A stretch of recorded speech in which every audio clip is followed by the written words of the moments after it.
Hello, ഇവന്മാരെ ഞാൻ ആദ്യം കാണുന്നത് ബീജേഴ്സ് എന്ന കടയിലെ ഒരു ഐസ് പെട്ടിക്കകത്തായിരുന്നു. അവിടുന്ന് നേരെ വീട്ടിലെ വെള്ളത്തിലേക്ക്. ഇനി ആദ്യം നമുക്ക് ഇവരുടെ മുഖമുടികളെല്ലാം അഴിച്ചു മാറ്റാം.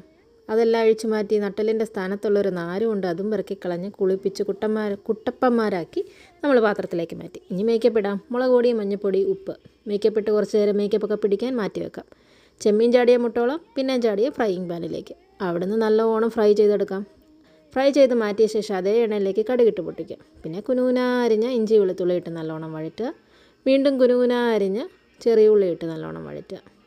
നല്ലോണം വഴണ്ട് കഴിയുമ്പോൾ ആവശ്യത്തിന് ഉപ്പ്, പിന്നെ നമ്മുടെ മുളക് പൊടി അതും ഇട്ട് നല്ലോണം വഴണ്ട് വന്ന് മുളക് പൊടിയുടെ മണമൊക്കെ മാറി വരുമ്പോൾ തക്കാളി ഇടുക. തക്കാളി ഇട്ട് വഴറ്റി കഴിയുമ്പം ഗരം മസാല, കുരുമുളക് പൊടി അതും ഇട്ട് ജസ്റ്റ് ഒന്ന് വഴറ്റി വരുമ്പോഴത്തേനും നമ്മൾ നേരത്തെ ഫ്രൈ ചെയ്ത് വെച്ചിരിക്കുന്ന ചെമ്മീൻ കുട്ടന്മാരെ ഇട്ട് നല്ലോണം വഴറ്റി അടച്ചു വെച്ച് ഒന്ന് വേവിച്ചെടുക്കാം.